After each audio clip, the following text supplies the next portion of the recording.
poderosos funcionarios que el dinero de la gente quieren retener. Que estamos bien, comparados con qué, que estamos bien, comparados con qué, que estamos bien, comparados con qué, que estamos bien, comparados con qué. Si seguimos así, arruinaremos nuestra vida y vamos a envidiar el bienestar de Somalia. Javier Milei, el último punk, nuestro superhéroe de la libertad. Javier Milei, Javier Milei, Javier Milei, Javier Milei, Javier Milei, el último punk. Javier Milei, el último punk. Javier Milei, el último, nuestro superhéroe de la libertad. Javier Milei.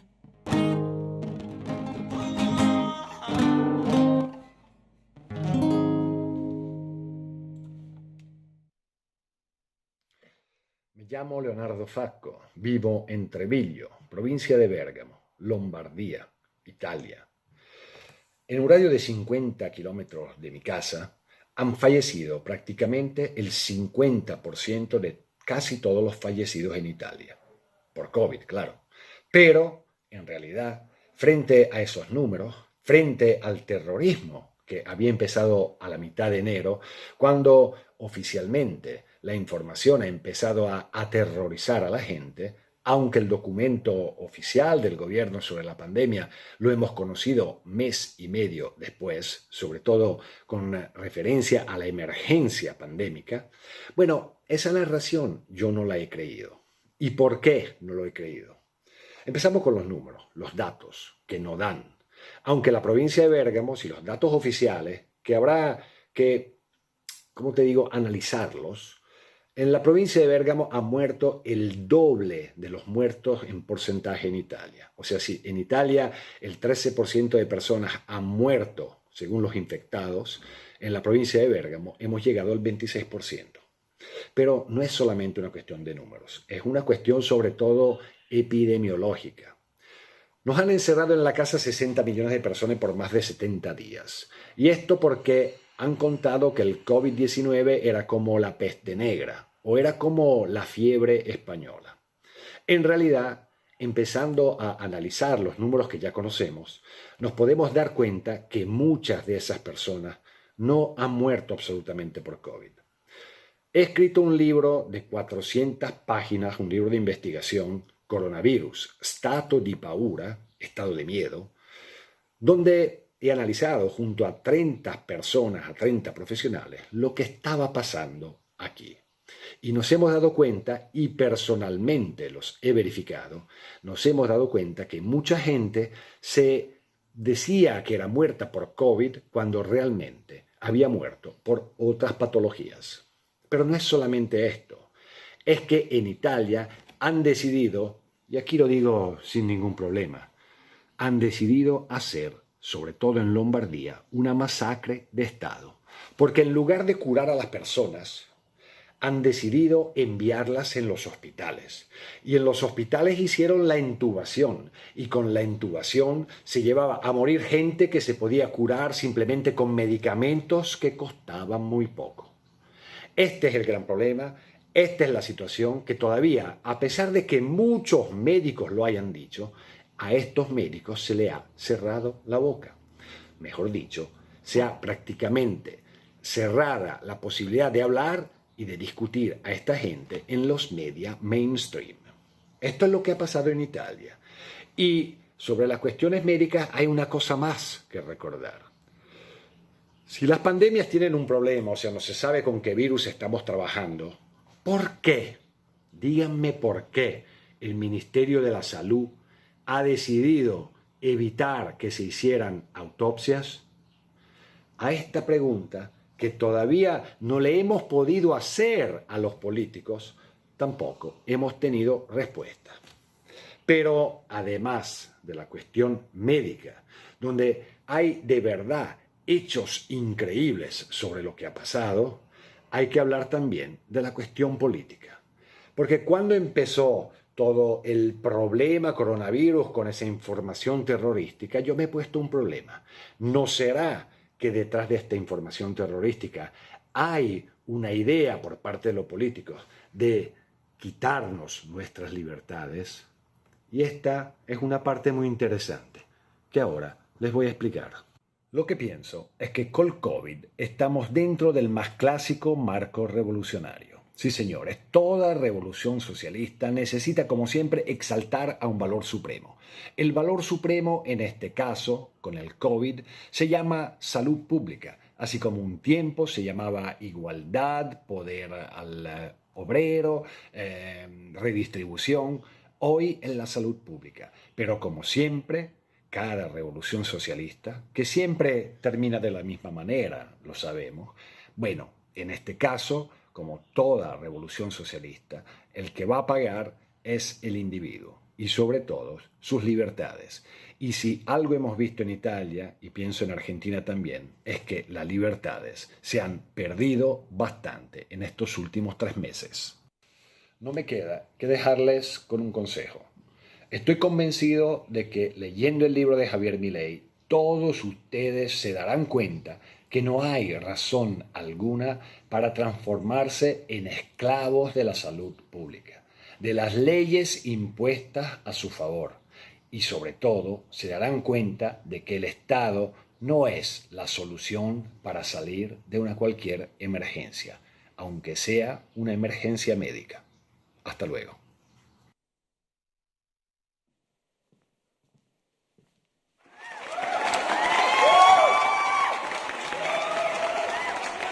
Mari, ¿los chicos bien? Todo bien, por suerte. Bueno, como de costumbre, por favor, cuidame los datos junto a Miltito. Ok.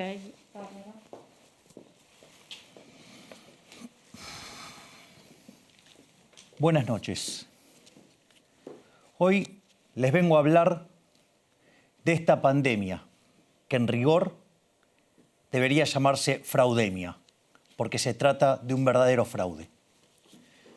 En esta primera parte voy a hablar de lo que es la matemática de las epidemias. Y ahí vamos a entender que del método científico lo único que utilizó la infectocracia argentina fue solamente el título. Básicamente uno podría decir que los infectólogos, igual que la gran mayoría de las personas que trabajan en la salud, tienen 3 problemas. El primer problema es que no saben diferenciar de un problema de equilibrio parcial de un equilibrio general. Cuando usted está enfermo y lo va a ver al médico, una de las cosas que le puede pasar es que le diga, por ejemplo, que usted tiene que tomar 30 días de reposo. El primer problema es que puede que usted en su trabajo no pueda tomarse 30 días. O puede ser la situación que usted vive en el día a día y que eso lo dejaría sin ingresos y que lo terminaría matando de hambre. Y cuando usted le plantea este problema a un médico, suele contestarle, no moleste, siempre lo principal es la salud. Y ahí uno podría entenderlo en el caso de un individuo aislado, porque ese individuo podría pedirle plata a sus amigos, pedirle plata a sus familiares, a algún vecino. Ahora el problema es que si todos juntos a la vez estuviéramos encerrados sin poder producir, eso sería una catástrofe. ¿Por qué? Porque si no producimos, no tenemos con qué consumir. Por ende, nos terminaríamos muriendo de hambre. Vamos a ponerlo más extremo. Suponga que usted, digamos, frente a un lugar que está lleno de animales peligrosos, salvajes, llámese leones, y usted, claro, tiene miedo, entonces se encierra en una caverna, ¿no? Ahora, ¿sabe lo que pasa? Si usted se queda en la caverna indefinidamente, se va a morir. Por lo tanto, no le queda otra alternativa que empezar a evaluar costos y beneficios. Pero sabe que si se queda en la caverna, usted se muere como una rata, se muere de hambre. Por lo tanto, aun cuando haya leones, aun si hubiera dinosaurios, usted va a salir. ¿Por qué? Porque de otro lado tiene la muerte de modo seguro. Y esto es lo que no entendieron los infectólogos, que nos encerraron por más de 150 días. Por lo tanto, es gravísimo eso de no entender la diferencia entre el equilibrio parcial y el equilibrio general, cosa que tampoco entienden bien los políticos, porque si uno es el que tiene que tomar las decisiones, sabe medir costos y beneficios, pero cuando se quiere tomar esa decisión sobre el agregado, se termina haciendo sobre un promedio. Y obviamente, como todos los individuos somos distintos, la decisión es aberrante y terriblemente ineficiente. El segundo problema que tienen los infectólogos, sí, y lo han mostrado con total claridad, es que carecen de orden de magnitudes. ¿Qué más evidente que decir, a ver, mientras que ustedes veían en todos los noticieros del mundo zócalos mostrando en tiempo real la cantidad de personas que morían a lo largo de todo y a lo ancho del planeta, alguien debería haberse preguntado, ¿alguien tiene idea de cuántas personas, por ejemplo, mueren al año en el planeta Tierra? Y lo más increíble es que esa pregunta tiene respuesta. Naciones Unidas tiene un departamento de demografía que hace esos cálculos. Por ejemplo, espera que para el año 2020 mueran 60 millones de seres humanos. Usted podrá decir, bueno, pero ¿cuán buenos son? Mire, se los digo, son excelentes. De hecho, la primera estimación la hicieron en 1958 y la proyección al año 2000, el error fue de 3,4%. Cualquiera que conozca de estimaciones sabe que eso es un número impresionante. ¿Sabe qué significa entonces 60 millones de muertos para el 2020? Significa que estarían muriendo 165.000 personas por día. Y el coronavirus, a pesar de ser inflado, porque al poco tiempo de transcurrida la pandemia, la Organización Mundial de la Salud se dio cuenta del error garrafal que cometió, amenazando con la peste, digamos, española o la peste negra. ¿Qué empezó a hacer? Empezó a inflar los números. Es decir, cualquier cosa que andaba dando vuelta y se moría era COVID-19. Entonces, en ese contexto, uno dice, ¿cuántos días tardó el coronavirus a llegar a 165.000 personas? 105 días lo que muere en un día en el planeta. Y después lo otro que se ve con claridad es que los infectólogos no pueden dibujar un cero ni con un vaso. Carecen de los conocimientos matemáticos para entender la lógica de una epidemia. Es increíble, pero algo que está probado en la matemática con un modelo que básicamente se desarrolló en 1927 por Kermack y McKendrick, ahí teníamos cómo ver este problema. Es decir, ¿cuántos infectólogos escucharon hablar del crecimiento exponencial? Lo que hay que entender es que el crecimiento exponencial en una población finita no es factible. Es decir, porque de hecho encuentra como propio límite el tamaño total de la población. En realidad, las epidemias siguen el comportamiento de lo que se llama una función logística. Es una función que tiene la forma de S. Y básicamente, una S estirada, ¿no? ¿Qué es lo que muestra esa función logística? Que ustedes tienen un tramo creciente, es decir, donde la cantidad de muertos crece crecientemente, y después, una vez que finaliza ese tramo exponencial, se pasa a lo que se llama un tramo logarítmico, es decir, donde se empieza a crecer decrecientemente. ¿Por qué es importante esta función que muestra la cantidad de muertos acumulados? Porque cuando pasa del régimen exponencial al régimen logarítmico, en ese lugar encontramos el pico de la función que mide la cantidad de muertos diarios o muertos semanales. Es decir, el famoso pico. Pico que, por ejemplo, el ministro de Salud y los infectólogos amenazaron en abril y le erraron. Amenazaron en mayo y le erraron. Amenazaron en junio y le erraron. Amenazaron en julio y también le erraron. Bueno, ahora, digamos, durante el mes de agosto, parece que están más cerca de acertar. Pero claro, ya le erraron tanto, ya perdieron tanta la credibilidad que ya nadie les cree. Entonces, estamos a la deriva. Y entonces, lo importante acá es entender cómo funciona el método científico para combatir una epidemia. Y a eso está desarrollado en este modelo de los autores que mencioné, que se llama modelo SIR. ¿Por qué se llama modelo SIR? Porque son susceptibles, infectados y removidos. Básicamente, ¿qué es susceptible? Y es la población. Es la población total. Es todos aquellos que pueden quedar infectados. Lo interesante es que existe una tasa de contagio, ¿sí? Y que en la medida que las personas se van contagiando y pasan a ser infectados, la cantidad de susceptibles va cayendo. Es decir, que inexorablemente el número de infectados en algún momento va a caer.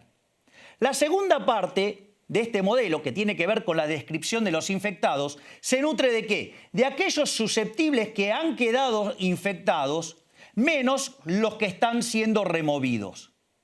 Ahora, los que están siendo removidos, el parámetro fundamental tiene que ver con cuánto tiempo está circulando una persona que está infectando, porque de esa manera contagia al resto.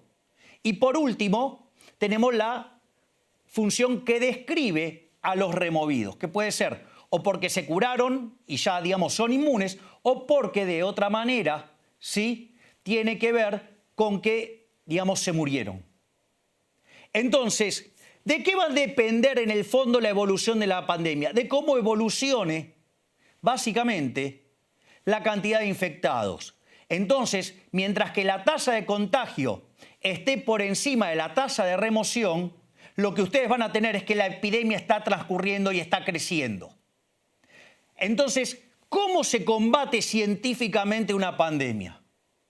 Primero, lo primero que se hace es se aísla a los grupos de riesgo. ¿Por qué se aísla a los grupos de riesgo? Porque ustedes de esa manera lo que están haciendo es bajar la cantidad de susceptibles, que además susceptibles con más chances de muertes y con más chances de ocupar plazas en el sistema sanitario.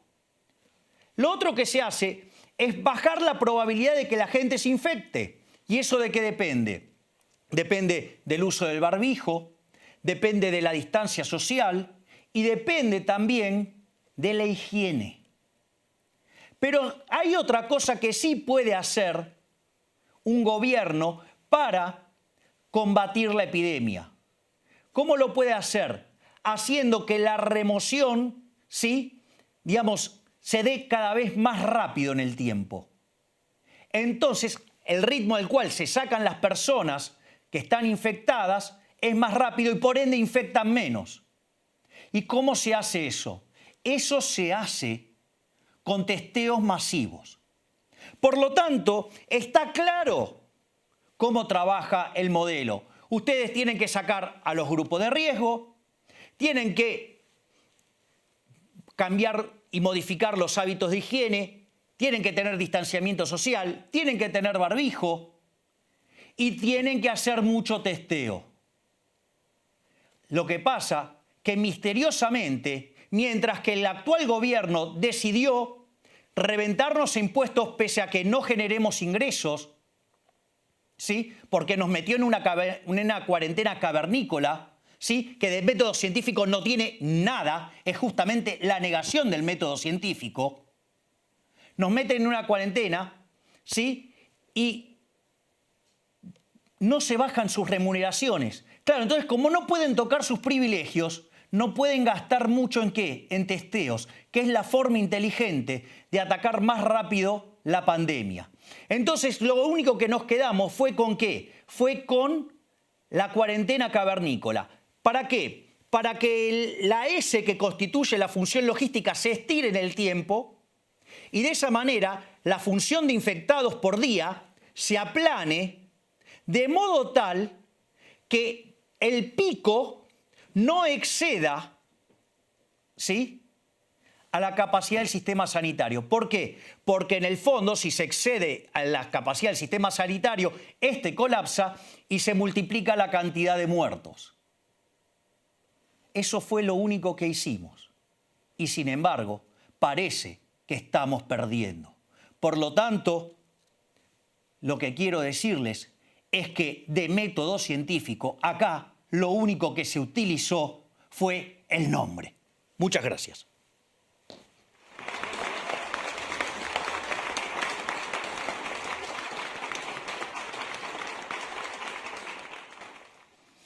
Bueno, en este tramo les voy a hablar del análisis económico de la pandemia. ¿Cómo se analiza una pandemia? Para esto primero les voy a hablar en el contexto de una economía cerrada, para luego analizar el caso de una economía abierta. Lo primero que tenemos que entender es que la interacción entre el ahorro y la inversión en la economía determina la tasa de interés. La tasa de interés es un mecanismo de coordinación intertemporal. Es un mecanismo por lo cual los agentes pasan consumo del presente al futuro y las empresas también producción del presente al futuro, o viceversa. En ese contexto se determina la tasa de interés. Por otro lado, en el mercado de dinero se determina el poder adquisitivo del dinero, es decir, si usted aumenta la oferta de dinero o cae la demanda de dinero o pasan las dos cosas a la vez, el poder adquisitivo del dinero cae y todos los precios expresados en unidades monetarias suben.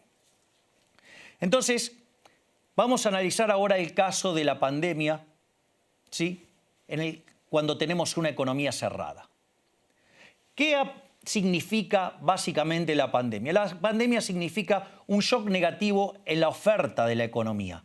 ¿Por qué? Porque usted está retirando trabajadores del mercado y de esa manera la producción cae. Al caer la producción, y si usted el consumo está determinado por el ingreso permanente, no cae el consumo. Por ende, lo que sucede ahí es que se achica el ahorro. Y si la inversión viniera dada por criterios de largo plazo, porque los empresarios entienden que el shock es transitorio, eso lo que hace es que suba la tasa de interés. Al subir la tasa de interés, la demanda de dinero cae y por ende el nivel de precios sube. Ahora, puede ser que esa situación no sea la situación normal que vean los empresarios. Una de las cosas que puede hacer es que a la luz de ese shock decidan invertir menos. Fíjese, podrían invertir en línea a la caída del ahorro. Y si eso sucede, la tasa de interés no sube, la demanda de dinero no cae, los precios no suben, pero sí cae la demanda de trabajo más allá de la retracción de la gente que salió por la enfermedad. Y eso lo que hace es que o caigan los salarios o, si tenemos mercados de trabajo rígidos, que aumente el desempleo. Y hay otro caso que es todavía muchísimo peor, que es el caso si los agentes se asustan, es decir, que exista el pánico. Cuando se da una situación en la cual existe el pánico, ahora la inversión se derrumba, pero se derrumba fuertemente, a punto tal que en lugar de subir o quedar constante la tasa de interés frente a la contracción del ahorro, ahora la tasa de interés baja. Y no solo que baja la tasa de interés, sino que además se produce un aumento monumental de la demanda de dinero que mete a la economía en una deflación. Ahí, digamos, tenemos un verdadero problema. ¿Por qué? Porque está cayendo la demanda de trabajo, tiene que caer el salario real, pero además tiene que caer en un contexto de deflación. Por lo tanto, si los precios son rígidos a la baja, se produce un salto fenomenal de la tasa de desempleo, con las consecuencias nefastas en términos sociales. Ahora bien, cuando uno analiza el caso de una economía abierta, la situación es ligeramente distinta. ¿Por qué? Porque está la tasa de interés internacional.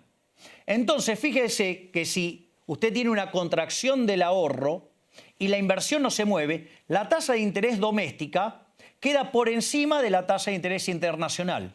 Por ende, ingresan capitales, la tasa por ende entonces nunca sube, la demanda de dinero nunca sube, nunca, digamos, tienen problemas con los precios y todo se compensa con un déficit de cuenta corriente. Es decir, el país queda endeudado respecto del resto del mundo. ¿Sí? Ahora, esta situación puede ser que no sea pareja para todos los países del mundo. ¿Por qué? Porque existe algo que se llama, cuando hay un pánico, el vuelo a la calidad.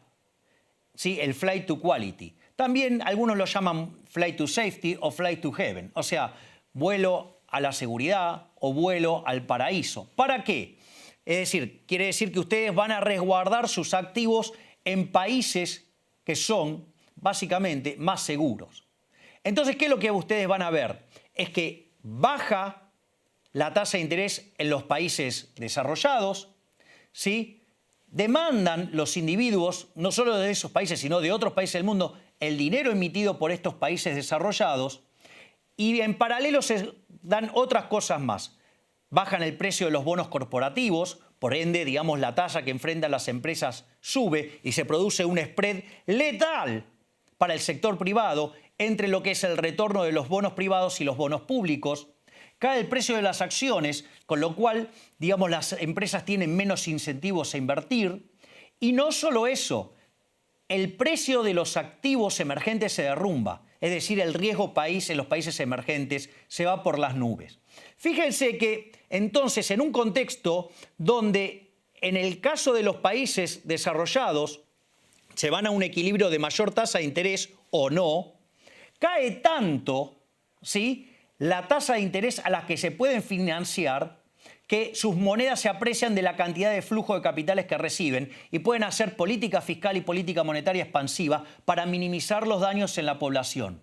Sin embargo, la situación en los países emergentes es totalmente distinta, porque el riesgo país sube, entonces ahora sus monedas se devalúan y a los gobiernos les cuesta más caro dar asistencia al sector privado. Por lo tanto, la situación es claramente distinta en lo que es un país desarrollado de lo que es un país emergente.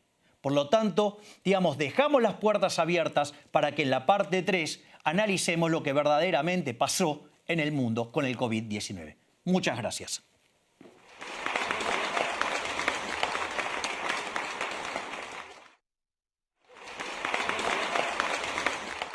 Bueno, una vez que hemos entendido la matemática de la epidemia, una vez que hemos entendido cómo funciona la economía, resulta claro que es fundamental analizar si ese shock fue interpretado como un shock permanente o como un shock transitorio. Una de las cosas que tenemos que hacer para ver eso es analizar lo que ha pasado con los activos, qué ha pasado con el precio de los commodities. Por ejemplo, con los precios de los commodities, que están muy ligados a la actividad económica, ustedes van a tener que la respuesta de ello va a estar marcando si verdaderamente el shock era, digamos, muy negativo o no.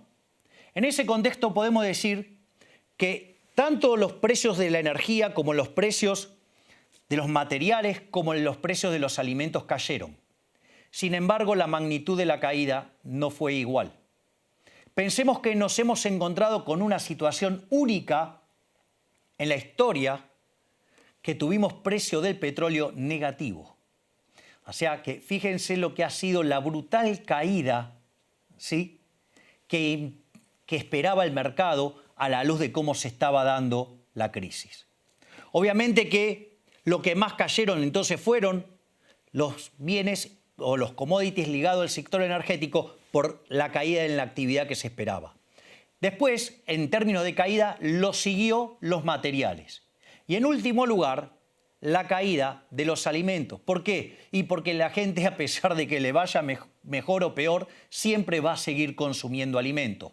Pero fíjense que aún así cayeron. Por otra parte, también es muy importante ver qué pasó con los activos financieros, para ver si se constituyó un verdadero caso de pánico. Y efectivamente, eso fue lo que pasó. Cuando ustedes toman, por ejemplo, el caso de los bonos del Tesoro norteamericano, subieron tanto de precio que la tasa de interés para dichos bonos se hizo cero. Y esa tasa cero también estaba en países de Europa y también estaba en Japón. Al mismo tiempo, se derrumbó el precio de los bonos corporativos de estos países, aumentando el spread entre la tasa que pagan los privados y la tasa que paga el sector público. No solo eso, sino que además la gente empezó a demandar activos, ¿sí?, a demandar dinero de estos países. Empezaron a demandar dólares, euros y yenes. ¿Y eso qué hizo? Llevó a la fuerte apreciación de estas monedas. ¿Y la contracara cuál fue? La devaluación de las monedas de los países emergentes. Y obviamente en esa misma situación los individuos se desprendieron de los títulos públicos emitidos por los países emergentes. Por lo tanto, el riesgo de los países emergentes subió y de esa manera las tasas de interés fueron más altas y además también se produjo una caída en las acciones de las empresas de estos países. Entonces, básicamente lo que vemos es que hubo un flujo de capitales desde los emergentes hacia los países desarrollados, donde los países desarrollados vieron sus monedas apreciarse y los países emergentes la vieron deprimirse. Entonces, lo que ahora les propongo es que analicemos el caso de distintos países. Por ejemplo, en el plano de los países desarrollados, podemos comparar el caso de Estados Unidos con el caso de Francia. ¿Qué es lo que hizo Estados Unidos? Frente al aumento de la demanda de dinero, entendiendo que se parecía a la crisis subprime, incrementó fuertemente la cantidad de dinero, bajando la tasa a 0% y de esa manera evitar que haya una deflación. Movimiento que lo replicó también el Banco Central Europeo. Pero no solo eso, el gobierno de Trump hizo otras cosas. Por ejemplo, ustedes tienen que tener en cuenta que para evitar la caída de la inversión, bajó impuestos a las empresas y para que de esa manera no sufriera tanto la actividad y el empleo. Al mismo tiempo, ustedes tienen los seguros de desempleo. Cada vez que alguien se queda sin empleo, automáticamente se ejecuta el seguro de desempleo. Y no solo eso, para darle tranquilidad a los americanos, básicamente lo que hizo Trump fue, y a cada una de las personas que se quedó sin trabajo, le giró un cheque de $1.200. ¿Esto qué constituye? Constituye una situación en la cual ustedes se encuentran con un gran déficit fiscal. ¿Qué es financiado con qué? Con endeudamiento externo. Bien del libro de texto. Ahora, vean que esto, en el caso de Francia, otro país desarrollado, no fue hecho de la misma manera. ¿Por qué? Porque ¿qué hizo el gobierno francés? El gobierno francés lo que hizo básicamente fue decir en qué iban a gastar los consumidores, en qué, digamos, el gobierno estaba dispuesto a financiarlo. Y eso no es trivial, porque en el caso de Estados Unidos, ese aumento del gasto público es transitorio y terminada la crisis desaparece.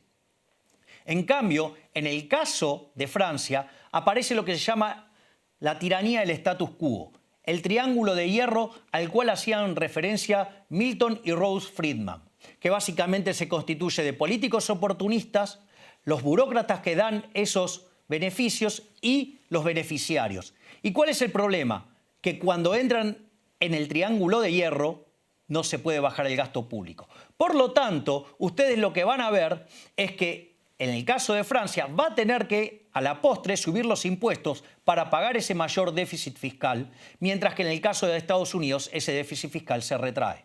Por lo tanto, los franceses van a tener menores salarios reales relativos, ¿sí?, y además menos libertades individuales. Afortunadamente, dada la política que llevó a cabo Estados Unidos, Irlanda empezó a copiarlo. Entonces, ¿qué pasó? El resto de los países de Europa, en primer lugar, que están en la OCDE, lo denunciaron por competencia fiscal desleal.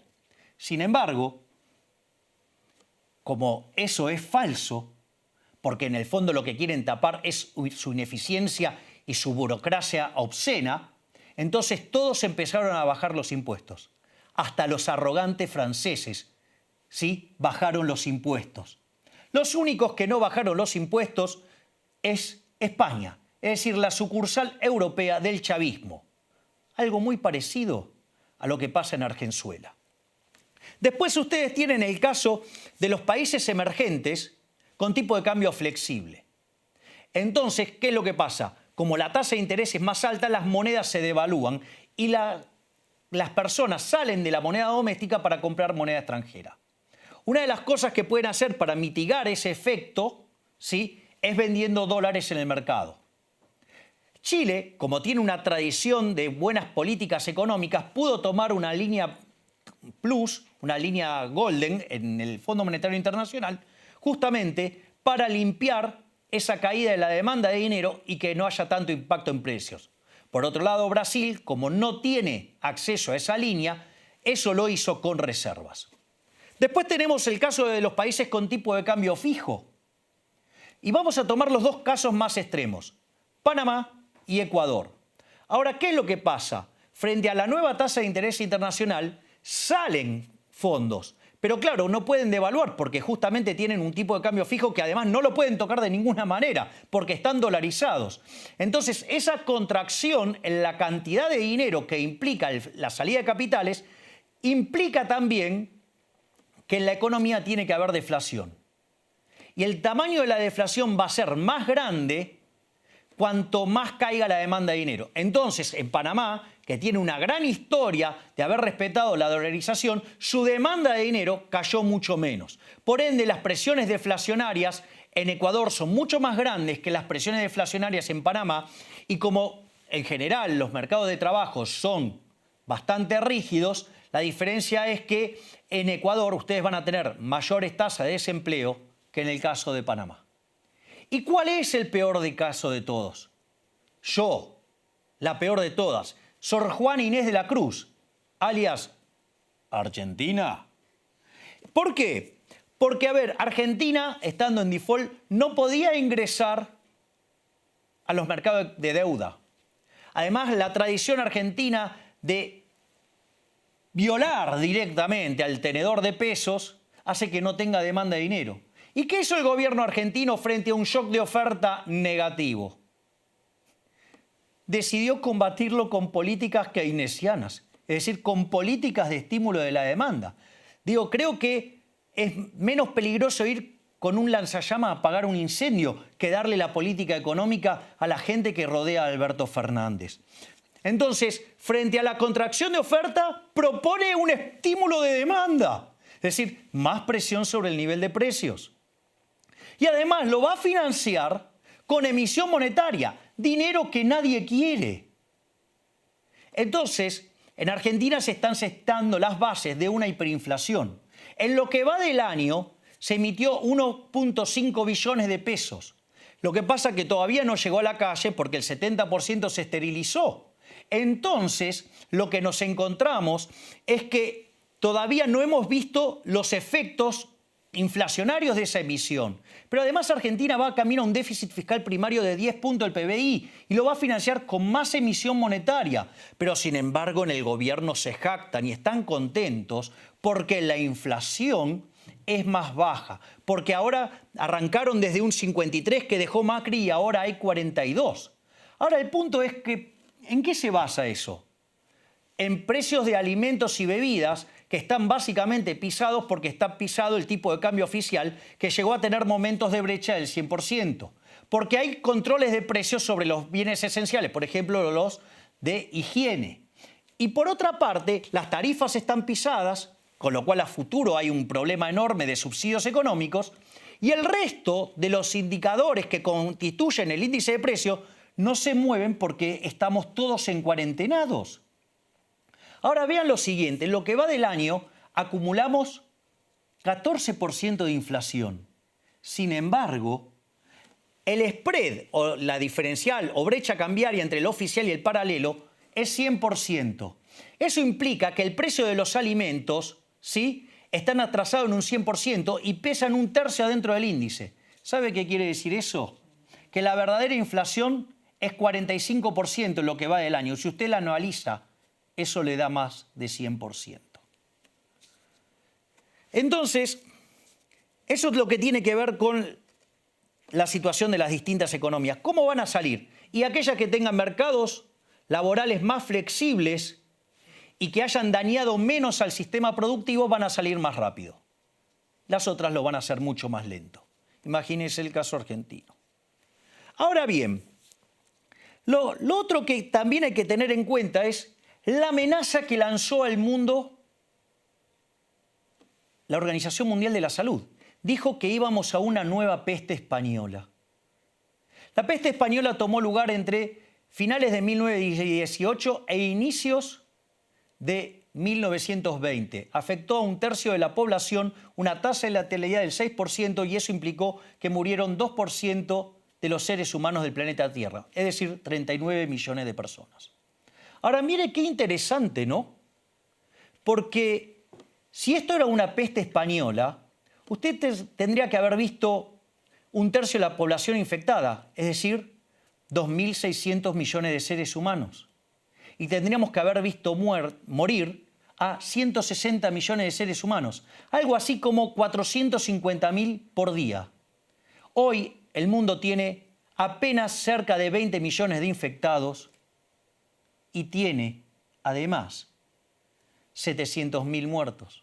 Por lo tanto, nos estuvieron espantando con algo que no tiene sentido. Por eso, en esta parte, es que quiero presentarles a un gran amigo, a una de las mentes más brillantes de la Argentina, al neurocientífico, el doctor Facundo Manes, quien nos va a contar sobre el miedo. Director, por favor, tráigalo a Facundo. Para hablar de otro tema que es nuestro miedo a la muerte. Veamos qué es lo que decía el presidente de la Nación. Los muertos no tienen libertad. Y que cuando les pido que cuiden la vida, se los pido para que sean libres, no para otra cosa. De golpe en la agenda de todos empezó a aparecer un conteo, ¿no? El conteo de muertos, el conteo de recuperados, el conteo sobre todo que nos acerca a la finitud de la vida. ¿Cómo nos pega eso a nivel cerebral? Hay que ser cuidado con el miedo. Necesitamos disminuir el miedo y necesitamos apostar al cuidado. Yo resumiría la respuesta que te voy a explicar ahora con más detalles: menos miedo y más cuidado. Porque sumado a lo que te conté, a los trastornos de ansiedad, de depresión, los trastornos del sueño, que la gente no puede dormir, al estrés postraumático, hoy hay una emoción generalizada que es de miedo. Miedo a contraer el virus, miedo a la salud de nuestras familias, a nuestros seres queridos, miedo a no poder hacer frente a la situación económica, a perder las fuentes de ingresos. Y hay que tener cuidado con esto porque el miedo es un estado emocional negativo generado por un peligro o amenaza. Y esa alarma nos dice que tenemos que utilizar todos los recursos mentales para sobrevivir ante esa situación. Pero el miedo genera una situación abrumadora, como si el mundo se detuviera. No es posible posponer el miedo porque el mundo se para mientras tenemos miedo, porque tenemos que sobrevivir. Y la versión más evolucionada del miedo es la ansiedad, que corresponde a un miedo futuro y es una respuesta anticipatoria al peligro. ¿Y qué pasa con el miedo? Hay que tener cuidado porque el miedo es una emoción muy efectiva para el control social. El miedo a quedarse sin trabajo le hace al trabajador agachar la cabeza. El miedo a ser perseguido le hace al ciudadano resignarse frente al poderoso. El miedo a perder lo poco que se tiene no le hace a uno ir por más. O sea que el miedo es una estrategia primitiva de coerción que dista mucho de lo que las sociedades modernas queremos. Así que como ciudadanos tenemos que cooperar para erradicar el miedo. El mejor antídoto para el miedo es la cooperación. Por eso, insisto, debemos reducir el miedo entre todos y aumentar el cuidado. Facundo, lo sumo a Alfredo Sainz, que tiene una pregunta para hacerte. Sí, ¿qué tal, Facundo? Con 4 meses de cuarentena, ¿no son inevitables la ansiedad, la depresión o no tenemos que resignarnos a que esto va a ser el escenario si estamos encerrados 4 meses? Mira, se estudiaron en el sudeste asiático, en los 2000 se estudió la epidemia, en los 2000 se estudió la epidemia en varios países y 3 meses de cuarentena ya tenían impacto mental e incluso más allá de la cuarentena y de la epidemia. Así que, como bien decís vos, es lógico que tengamos mayor ansiedad, miedo y depresión. Pero no tenemos que resignarnos frente a eso. Si el gobierno y la sociedad no discute esto que es transitorio, como bien decías, bueno, uno tiene ansiedad, miedo, se puede hacer crónico. Y como dije, en los próximos meses, además del problema económico, del problema humanitario que vamos a tener, de pobreza, de hambre, etcétera, vamos a tener una sociedad desmotivada, una sociedad deprimida o ansiosa. O sea que esto que es transitorio se puede convertir en crónico si no hay una psicoeducación, si no hay una terapia. No debemos ver a la salud mental o a la depresión o a la ansiedad distinto a cómo vemos la hipertensión arterial o a otras enfermedades. Así que, si bien es transitorio, hoy es la obligación de los gobiernos, de la dirigencia, transmitirnos información, decirnos qué está pasando con nosotros, y es importante poner el tema sobre la mesa, no evitar el tema, porque esto puede cronificarse. Vean qué interesante uno de los fragmentos que plantea el doctor Facundo Manes. Si hay una estrategia primitiva para controlar la sociedad, es el uso del miedo. Y si hay alguien, digamos, que lo puso bien de manifiesto, fue Michel Foucault, en su libro de 1975, que lleva por título Vigilar y castigar. Es por ello que para este tema, para analizar a ese factor de inspiración de los socialistas, que es Michel Foucault, he convocado a mi gran amigo, el politólogo brillante Agustín Laje. Director, por favor, vamos con el testimonio de Agustín. Uno de los filósofos más aclamados y más citados por la llamada Nueva Izquierda, Michel Foucault, transcribe en lo que quizás sea su obra más importante, Vigilar y castigar, un reglamento de una ciudad francesa que en el siglo XVIII se ve azotada por una epidemia. Vale la pena leer algunos fragmentos a partir de los cuales podemos trazar un paralelismo interesante con lo que estamos viviendo ahora. Esto dice más o menos así. Dice que cada calle queda bajo la autoridad de un síndico que la vigila y que si la abandonara sería castigado con la muerte. Dice que se ordena a cada uno de los ciudadanos que se encierre en su casa con la prohibición de salir de ella so pena de muerte, que cada familia habrá acumulado sus provisiones, que cuando es absolutamente preciso salir de las casas se hace por turno y evitando todo encuentro. No circulan por las calles más que los intendentes, los síndicos, los soldados de la guardia. Dice Foucault, la inspección funciona sin cesar, la mirada está por doquier en movimiento. Todos los días pasa el síndico por la calle de la que es responsable. Se detiene delante de cada casa, hace que se asomen todos los vecinos por las ventanas. Llama a cada uno por su nombre, se informa del estado de todos, uno por uno, en lo cual los vecinos estarán obligados a decir la verdad bajo pena de muerte. Si alguno no se presenta en la ventana, el síndico debe preguntar el motivo. Cada uno, encerrado en su jaula, dice Foucault, cada uno asomándose a su ventana, respondiendo al ser nombrado y mostrándose cuando se lo llama, es la gran revista de los vivos y de los muertos. Siglo XVIII. Se pueden trazar paralelismos muy interesantes con lo que está pasando hoy en el siglo XXI. Pero Foucault utiliza el ejemplo de este reglamento para decirnos que en definitiva el sueño del poder disciplinario es la peste. ¿Qué es el poder disciplinario? El poder disciplinario es el poder típicamente moderno. Es el poder de disponer los cuerpos en el tiempo y en el espacio, de manipular hasta la última minucia, hasta el último detalle de los cuerpos. Eso es el poder disciplinario, que en definitiva, dirá Foucault, un poquito más adelante, 2 años más adelante, es un biopoder. Es decir, el poder moderno como biopoder es en definitiva un poder sobre la vida y los procesos biológicos que se dan a nivel micro en el individuo y a nivel macro en las poblaciones. Es interesante, pensar en estas categorías que han sido tan citadas durante tanto tiempo por los zurdos y que hoy han quedado enterradas y nadie está queriendo analizar la pandemia en términos de teorías tan progres, de las cuales se nos estuvo hablando en las últimas décadas y que hoy parece que no existieran. Es interesante porque, digo, podemos al menos rescatar 3 puntos de análisis a partir de lo que rápidamente he dicho recién. En primer lugar, que si hoy nos vemos tan disciplinados, no es porque hayamos sido disciplinados a partir de la pandemia, sino porque ya habíamos sido previamente disciplinados para no reaccionar a un Estado autoritario que juega con el terror de sus ciudadanos.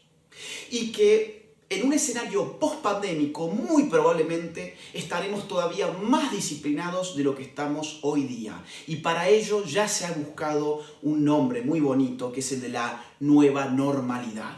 A menos, por supuesto, que empecemos a resistir de verdad el poder disciplinario de los estados. En segundo lugar, yo diría que si la disciplina y el biopoder es el poder típicamente moderno, según Foucault, hoy, en la posmodernidad, estamos viendo emerger un nuevo tipo de poder que podemos llamar, con Byung-Chul Han, el psicopoder.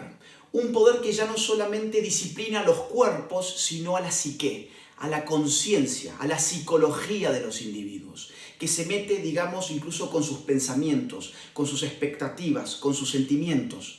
Eso lo podemos ver en algunas avanzadas que ha hecho el Estado en las últimas semanas, como por ejemplo el famoso ciberpatrullaje, la puesta en función en otros estados de cámaras de reconocimiento facial inteligente, la cruza de datos a través de algoritmos inteligentes de lo que está en el Big Data, esto de estar escarbando lo que los ciudadanos hacen en las redes sociales, lo que piensan, lo que leen, lo que compran, lo que dicen, cómo se relacionan y con quién, ya no es algo propio del biopoder, sino que es propio de un poder mucho más avanzado que es el psicopoder. Poder que va a seguir avanzando y que sabemos que el Estado, en el marco de una excepción, termina volviendo esa excepción una norma, una nueva normalidad.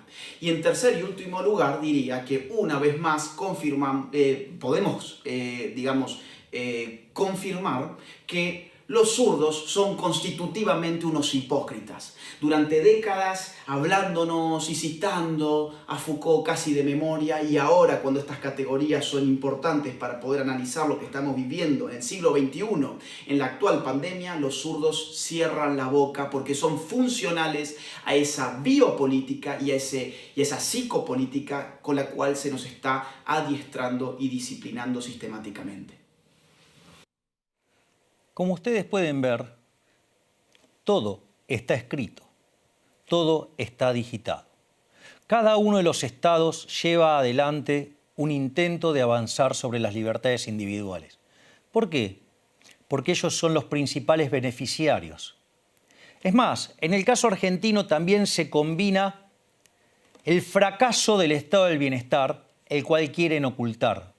Porque en realidad, cuanto más larga la cuarentena y más profunda, significa que el estado de bienestar ha fracasado, significa que el Estado ha mentido, significa que la salud que nos prometieron desde el estado de bienestar nos mintieron.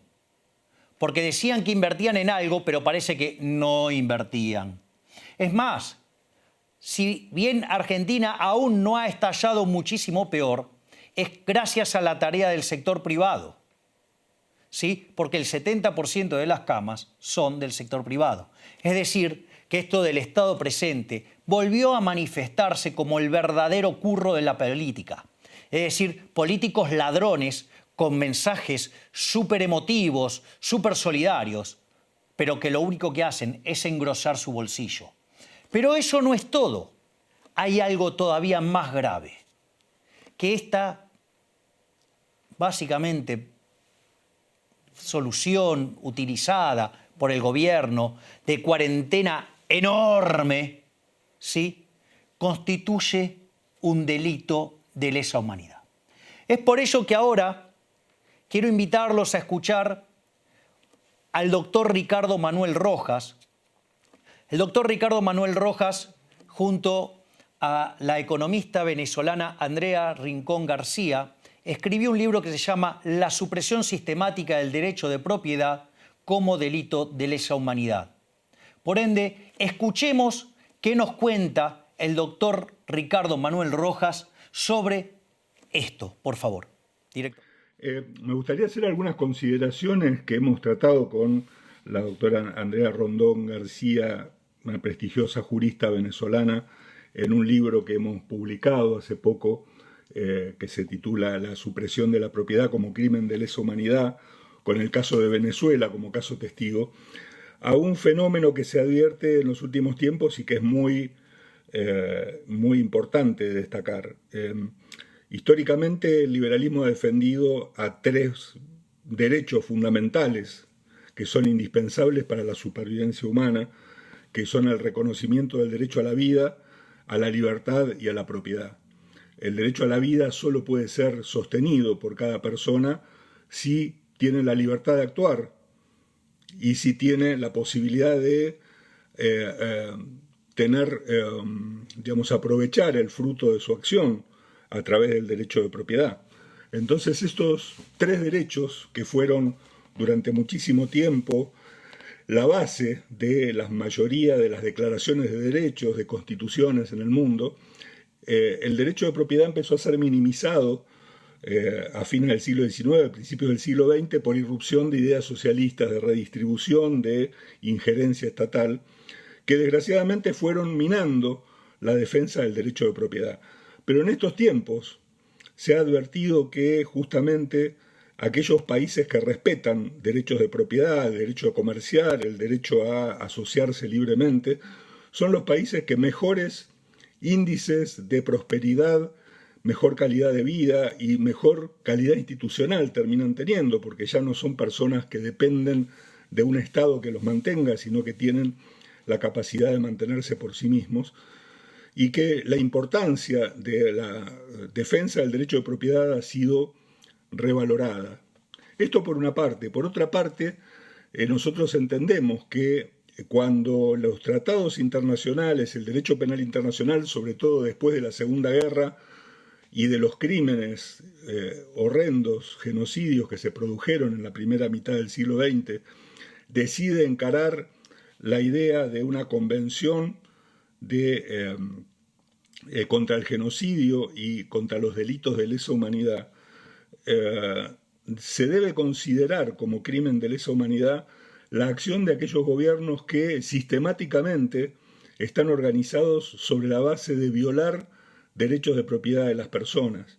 Nosotros en el caso de Venezuela lo hemos mostrado, ¿no? Un gobierno que, por un lado, a través de confiscaciones se ha quedado con la propiedad de tierras, de empresas, de edificios. Por otro lado, ha regulado hasta el estrangulamiento, toda actividad económica, ha matado con impuestos a la gente, ha generado la inflación más alta del mundo en los últimos años como consecuencia de tener que mantener un aparato burocrático en un país donde ya no se produce. Y la frutilla del postre, que cuando la gente es empujada a la miseria, al hambre, a las enfermedades, cuando ya no hay alimentos, hay escasez de alimentos y de medicamentos, cuando ya millones de venezolanos han tenido que emigrar, el gobierno como frutilla del postre impide el ingreso de ayuda humanitaria para que desde el exterior se puedan ingresar alimentos y medicamentos para la gente que está pasándola muy mal. Nosotros hemos entendido que esto cae dentro de uno de los incisos del artículo 7º de la Convención del Estatuto de Roma. No, el Estatuto de Roma, cuando describe los crímenes de lesa humanidad en un punto final, residual, habla de cualquier otro acto inhumano de carácter similar que ocasione graves sufrimientos o atenten gravemente contra la integridad física o la salud mental o física. Nosotros hemos entendido que una violación sistemática de derechos de propiedad genera en las personas, y Venezuela es un caso concreto, un ataque contra la integridad física y la salud mental de las personas, que es sistemática, que lo padecen todos los venezolanos. Los venezolanos han reducido 10 kilos en promedio la masa corporal como consecuencia de la escasez de alimentos. Han reaparecido enfermedades que ya habían desaparecido del país. Y esto no puede deberse sino a ciertas medidas de gobierno que atentan contra los derechos de propiedad en forma clara y sistemática. Por eso es que nosotros consideramos que eso es un crimen de lesa humanidad y el gobierno de Venezuela, como muchos otros gobiernos en el mundo, deberían responder como criminales de lesa humanidad y debería ejercerse un control sobre todos los países que están al borde de llegar a esa situación para evitar justamente llegar a esa situación. Si ustedes se fijan, el argumento del doctor Ricardo Manuel Rojas es contundente. Una cuarentena tan larga y tan profunda, destruyendo los ingresos de la población, constituye, acorde a lo que es el Estatuto de Roma de 1998, un delito de lesa humanidad. Pero para ir redondeando las ideas, una de las cosas que yo quiero hacer es analizar la economía global. Porque ¿qué nos dicen? Esto pasa en todo el mundo. No es cierto, es falso. Argentina tiene la peor cuarentena del mundo y hoy empieza a mostrar su peor cara, que los resultados no son nada buenos, es decir, el fracaso de la infectocracia. Pero para entender eso, primero es bueno mirar el comparable. Recordemos que la Organización Mundial de la Salud dijo que esto iba a ser una nueva peste española. Es decir, la nueva peste española, tal cual lo analizamos hace un rato, hubiera implicado 2.600 millones de seres humanos infectados. Estamos en torno a los 20 millones. Es decir, el tamaño del error es enorme. Pero no solo eso. Si hubiera muerto como la peste española, debería haber por lo menos 160 millones de muertos, algo así como 450.000 por día. El mundo está en torno a los 700.000. Por lo tanto, en lo que va del año, ¿no? Por lo tanto, el error es grosero. ¿Y por qué es importante esto? Porque sirve para ver si esto es un problema asociado a la pandemia o a la cuarentena. Teniendo en cuenta que todos los países del mundo hicieron cuarentena. Es decir, el modelo criminal de la Organización Mundial de la Salud se aplicó en todo el mundo. Entonces, hay un excelente trabajo de Robert Barro, Ursúa y Wen, donde básicamente hacen la estimación sobre la tasa de crecimiento asociado a una nueva peste española. Básicamente toman los datos desde 1901 hasta 1929, cortan ahí porque básicamente tienen el tema de la Gran Depresión, aunque también con series arrancando en 1870 van a conseguir los mismos resultados. ¿Y qué es lo más interesante? Construyen series donde una la asocian con la Primera Guerra Mundial, entonces ustedes, esa serie tiene todos ceros, salvo en los años de la Guerra Mundial, donde justamente mueren personas. Y después tiene otra serie para la peste española, que son todos ceros, salvo en los años donde ocurrió la peste española, que es desde la primavera en el norte de 1918 hasta inicios de 1920, y ahí van los datos de los muertos, digamos, por peste española, que fueron 39 millones. Cuando Barro, Ursúa y Wen hacen esta estimación, ellos determinan que el PBI per cápita, la tasa de crecimiento, debería mermar en 6 puntos porcentuales. Si ustedes además consideran que el PBI varía por la suma de la variación del PBI per cápita más la variación de la población, y si consideramos que muere 2% de la población y 1% es el crecimiento vegetativo que muestra hoy en el mundo la población, quiere decir que la caída del PBI debería estar en torno a los 7 puntos porcentuales. Esto es muy interesante porque el Fondo Monetario Internacional, que hace las estimaciones para todo el mundo y con una metodología distinta porque lo hace país por país, en enero de este año, en su World Economic Outlook, esperaba que el mundo creciera más o menos 3%. Hoy, el Fondo Monetario Internacional estima, ¿sí?, con el nuevo World Economic Outlook, corregido por el efecto del COVID-19, estima que el PBI en el mundo estaría cayendo entre 4 y 4,5%. Es decir, que si ustedes se fijan, la estimación de Barro Ursúa y Wen, está en la misma línea que lo que espera el Fondo Monetario Internacional con una metodología distinta. ¿Y por qué esto es importante? Porque en realidad los infectólogos le erraron por más de 200 veces.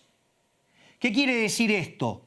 Que lo que está hundiendo a la economía no es la pandemia. Lo que está hundiendo a la economía es la cuarentena.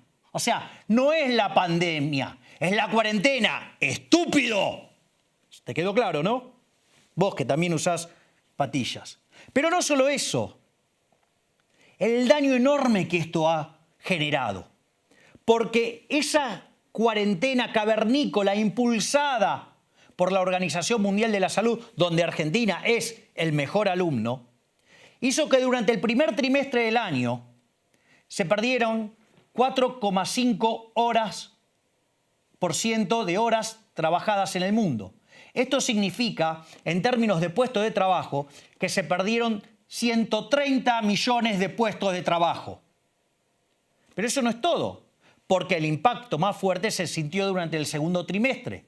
En el segundo trimestre se perdieron 10,5% de las horas trabajadas del mundo. Y eso es equivalente a haber perdido 305 millones de puestos de trabajo. Pero eso no es todo. Eso no es todo. Porque obviamente, al perderse tantas horas de trabajo, cayeron los salarios. Y los salarios cayeron en un 60%. Y esto es muy delicado. ¿Por qué? Porque cuando ustedes miran la composición de trabajadores en el planeta Tierra, el 62% de los trabajadores en el mundo trabajan en el sector informal.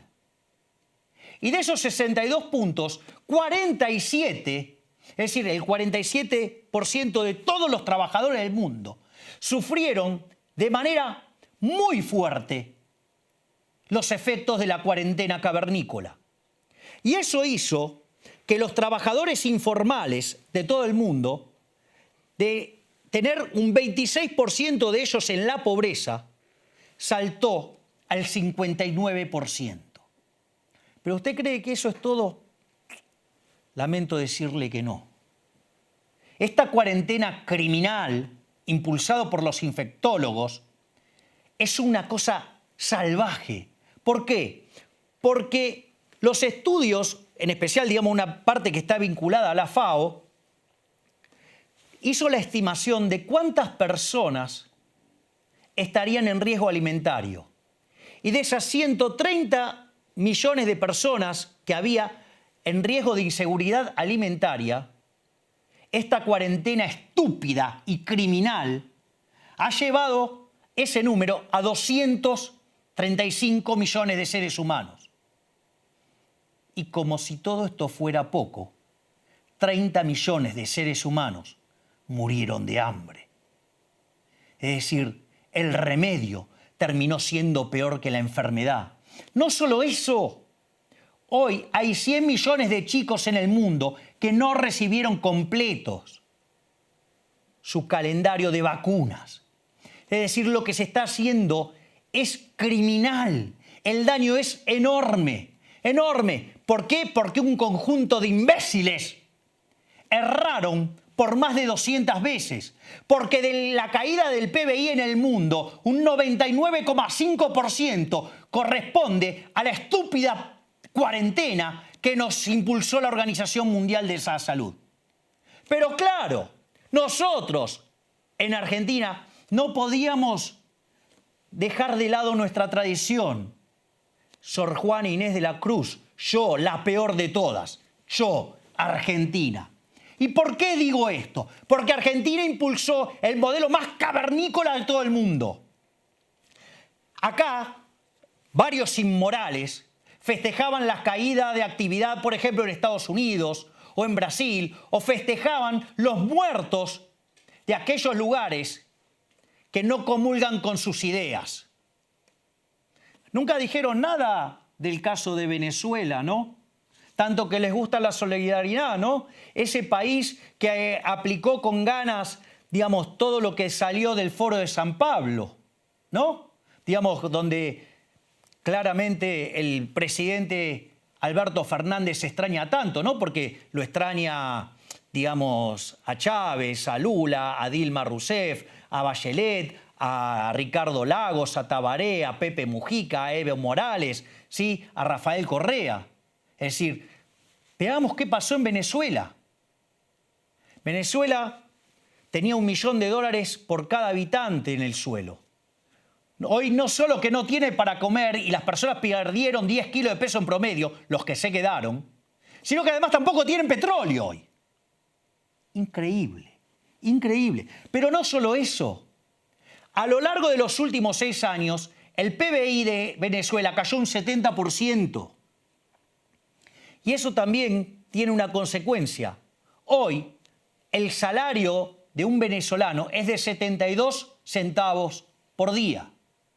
Esto quiere decir que el 96% de los venezolanos son pobres y el 80% son indigentes. Eso sí, ahora son todos iguales, igualmente pobres. Pero eso no es todo, porque acá la cuarentena se implementó básicamente como un delito de lesa humanidad. ¿Por qué digo esto? Porque el presidente Alberto Fernández lo que hizo fue determinar unilateralmente, utilizando el aparato represivo del Estado, una cuarentena que dejó sin ingresos al sector privado. Eso sí, la de ellos no se toca. La de ellos no se toca. Nos siguieron cobrando impuestos. ¿Para qué? Para mantener su nivel de vida, pero no para mejorar las cuestiones de la salud, como por ejemplo, no sé, testeos, no. Parece que es mejor negocio ampliar el sistema de salud antes que conseguir cosas para testear. Por eso, digamos, no hay testeos masivos. Ahora, no solo eso.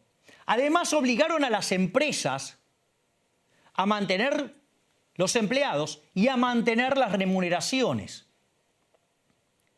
Por lo tanto, empezaron a desangrar a las empresas. Primero le comieron el capital de trabajo. Después hubo una explosión de cheques rechazados que está metido abajo de la alfombra porque el Banco Central le da asistencia a los bancos para justamente cubrir ese desastre. Pero eso no es todo. Siguieron utilizando la cuarentena como un mecanismo represivo para destruir al sector privado y de esa manera avanzar con más fuerza hacia el socialismo. Y entonces, claramente, constituye un delito de lesa humanidad. Porque si ustedes no se quedan con el medio de sustentación porque no pueden usufructuar la propiedad privada, pueden pasar dos cosas. Una es seguir enfrentando al Estado. Y como el Estado es más grande, van a terminar muriendo, van a morir de hambre, ¿sí? Y en esa situación es interesante, porque entonces el Estado los está asesinando por una vía indirecta, con el agravante que en el medio los torturó. Por lo tanto, es un delito contra la vida y por lo tanto es un delito de lesa humanidad. La otra vertiente es el individuo frente a esa situación, antes que morir, prefiere ceder frente al Estado. Es decir, se convierte en un esclavo. O sea, un delito contra la libertad. Por lo tanto, eso también constituye un delito de lesa humanidad. Y esto hay que entenderlo en ese contexto. Porque no es casualidad lo de Vicentín. Fueron por la propiedad privada. No es casualidad, ¿sí?, lo que pasa con Edesur, que cuando le pisan las tarifas y le suben los costos y le dejan la ecuación económica financiera desequilibrada, tenga que bajar la inversión y salga el imbécil del jefe de gabinete a decir: ¡ay, pero las inversiones son insuficientes! Si vos antes violaste el contrato, quizás no sabías, pero durante el kirchnerismo, antes que viniera Macri, el desequilibrio de tarifa fue de 15-1. Cosa que antes no pasaba en la época que eran empresas públicas. ¿Saben por qué? Porque si no, digamos, tenían menos para robar los políticos. ¿Pero qué se puede esperar de Cafierito? Tercera generación de políticos. Pero entonces, tenemos también el caso de la TAM. la TAM, frente a la situación de no poder hacer vuelos, le ofreció a sus empleados una reducción del 50%. Entonces, fueron los sindicatos y se quejaron de comportamiento antisocial. Y que eso el gobierno falló a favor del sindicato. Pero qué interesante las cosas que nos da la vida, porque tiempo después pasó lo mismo con aerolíneas. Y ahí sí lo permitió. Por lo tanto, lo que ustedes ven es un avance sistemático sobre el derecho de propiedad. La agenda del Foro de San Pablo está a pleno. Están viniendo por la libertad, están viniendo para impulsar el socialismo. Sin embargo, tengo para dejarles un mensaje final que es puro optimismo. A lo largo de mi vida he visto varias manifestaciones. Y una de las cosas que me producía más frustración es que en todas esas manifestaciones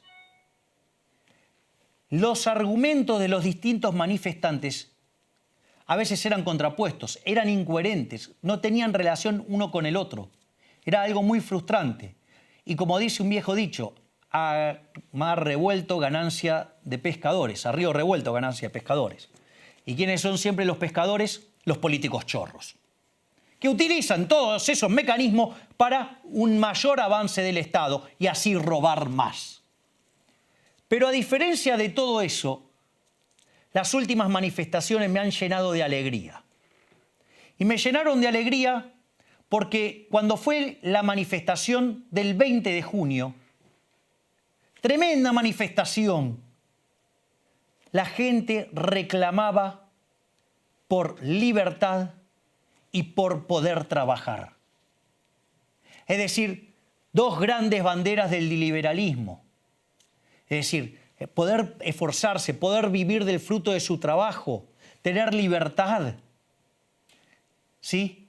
Es decir, un mensaje totalmente opuesto al socialismo inmundo, repugnante y asqueroso, y sobre todo empobrecedor, que impulsa este gobierno, llevando a cabo la agenda del Foro de San Pablo. Y como si esto fuera poco, cuando aparecieron esas manifestaciones, el presidente Alberto Fernández, ¿cómo contestó? Contestó con cuarentena más larga, porque de ser de 2 semanas las pasó a 3, y con cuarentena más profundas porque nos devolvió a fase 1. Y lo que le molestaba a Cristina Fernández de Kirchner no era que se manifestara la gente, sino que se manifestara la gente en contra del gobierno. Eso sí, cuando los mugrosos inmundos de la izquierda fueron a quejarse por distintas cuestiones, ahí no dijeron nada. Ahora, cuando salieron y reclamaron los argentinos por la libertad y por poder trabajar, ahí les molestó. Pero como si fuera poco esto, hubo otra marcha. El 9 de julio hubo otra marcha y pindió por una de las grandes banderas del liberalismo, que es la igualdad ante la ley. Por lo tanto, más allá de este experimento socialista asqueroso que estamos sufriendo, ¿sí? Y que de seguir avanzando nos va a hundir en la pobreza, afortunadamente las personas están respondiendo y están despertando a las banderas de la libertad. Esas banderas que se pusieron en alto en el año 1860 con la Constitución de Alberdi y en 35 años nos convirtió en el país más rico del mundo. Por lo tanto, tengo un mensaje para ustedes, zurdos. Zurdos de mierda, tiemblen. La libertad avanza. ¡Viva la libertad, carajo!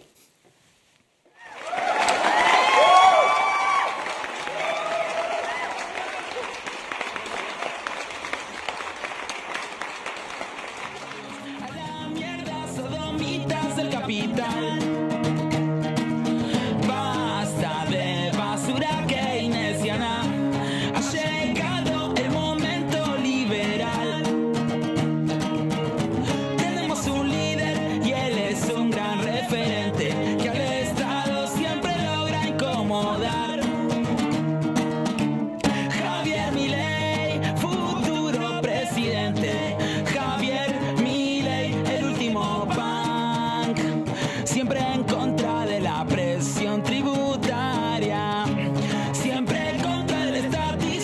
abusador, combatiendo por una Argentina libertaria y por la libertad del pueblo trabajador. Hace más de un siglo nos gobiernan los buenistas, los que roban para lacras mantener, esos que pagan a dudosos funcionarios que el dinero de la gente quieren retener. Que estamos bien.